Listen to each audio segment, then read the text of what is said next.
Hey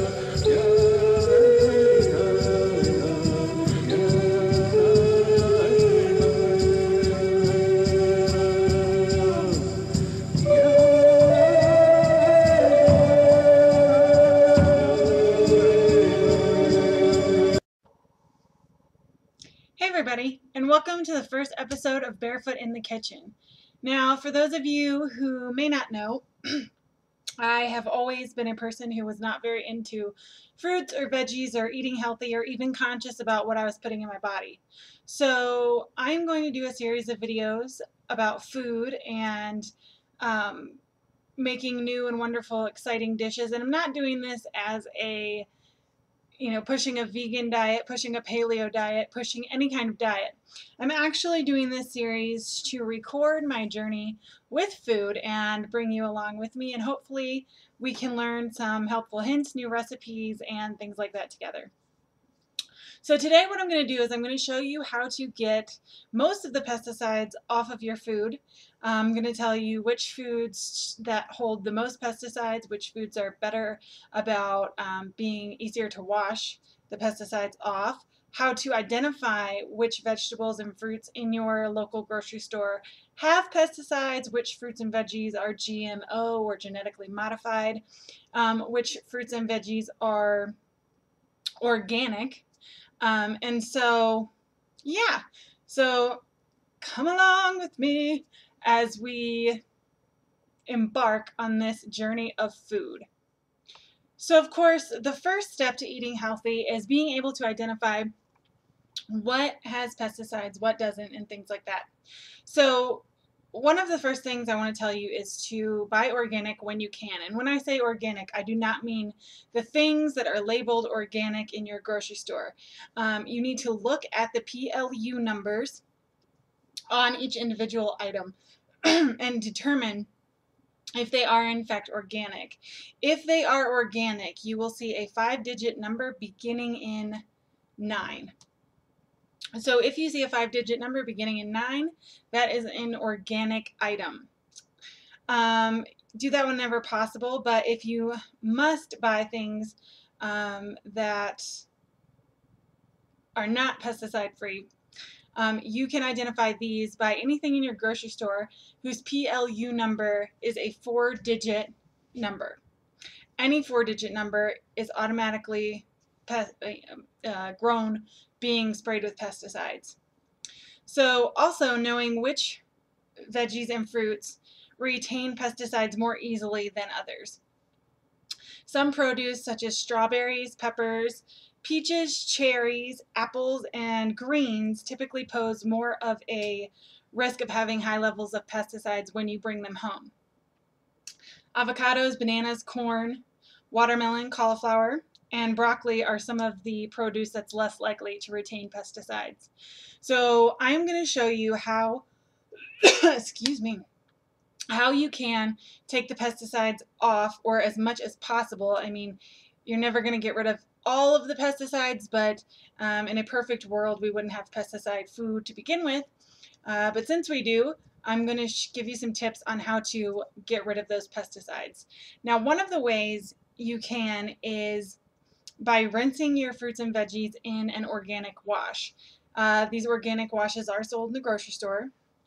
I do not, they work a little bit better than some of the more traditional methods, but today I'm going to show you a traditional method. So you can always purchase these rinses that are good for getting off or pesticides, and you can scrub, soak, or spray when you wash your produce.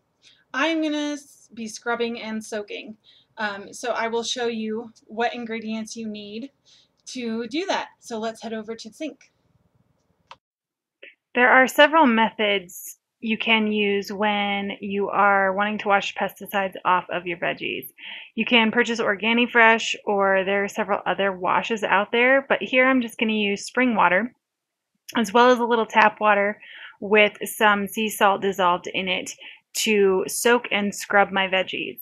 I have picked out a brand new toothbrush to scrub my veggies with, but you can purchase individualized veggie brushes as well.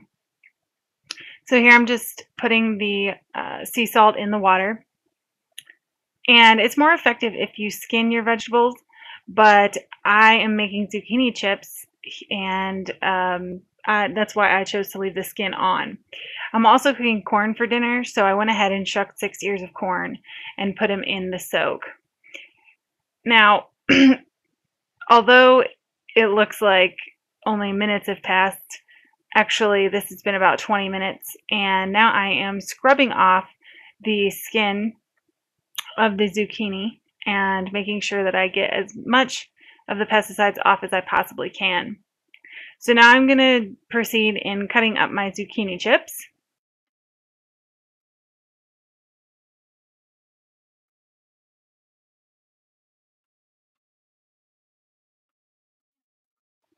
And then what I'm going to do is I'm going to use grapeseed oil to coat my pan with, as well as coat the tops of the zucchini chips. I chose grapeseed oil because it's a flavorless oil and it's better for you than extra virgin olive oil, which is what I was using until I found out about grapeseed oil. I would have used coconut oil, but I was afraid it would mess with the flavor of the zucchini chip. So now I am actually taking some fruit out of the wash. I've also peeled 6 potatoes and put them in there, as well as I have a pint of strawberries and a pint of blueberries soaking in the wash as well. Now, strawberries and blueberries are on the list of things that are hard to get pesticides off of, so I'll be leaving those in there for at least an hour. And here I have skinned 2 plums and 2 peaches, and I am getting the pits out, and I'm going to chop them up and get them ready to put in the freezer.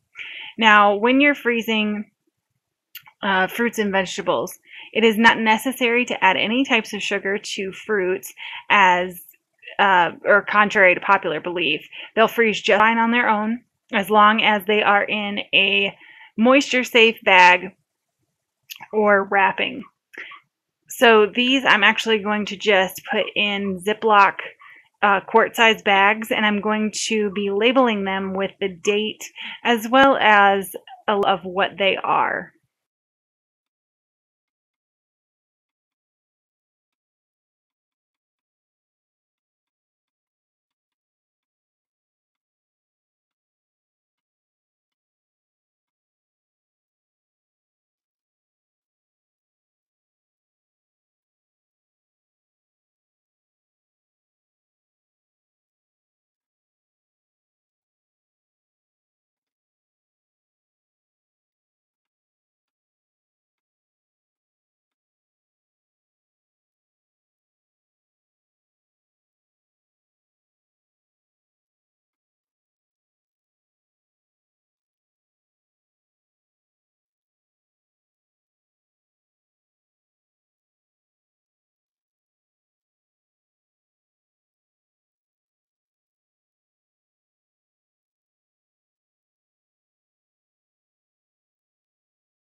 Okay, so here I'm showing you the chicken that I'll be cooking for dinner.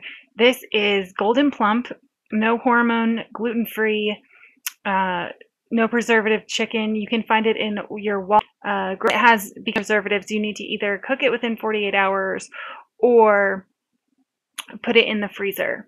So now I've moved on to taking out my blueberries and strawberries from the rinse. I have left them in there for about an hour, and now I'm going to bag them up and put them in the freezer.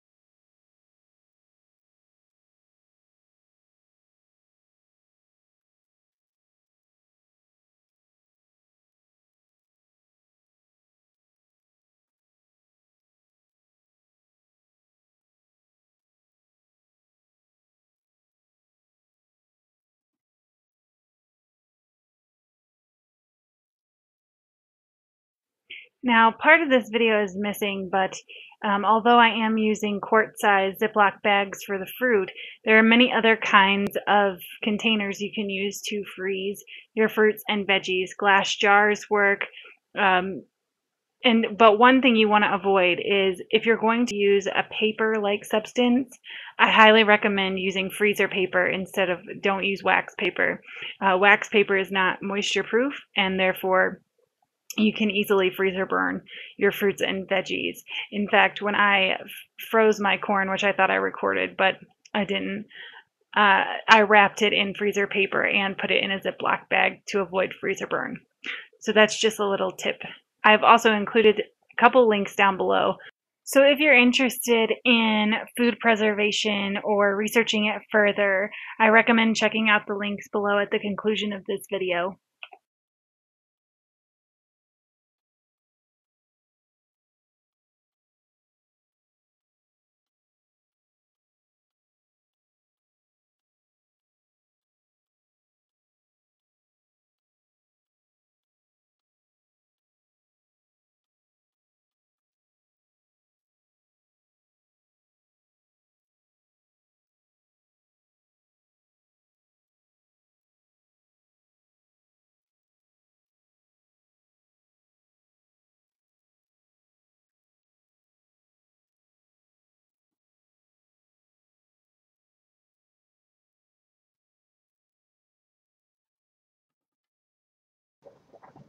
So that's it for today's adventure. And if you're wondering how to tell if you are picking up a GMO piece of produce, the barcode will be a 5-digit barcode that starts with an 8.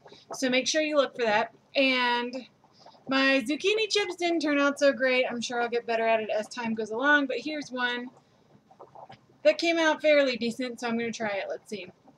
Crossing my fingers that I like it.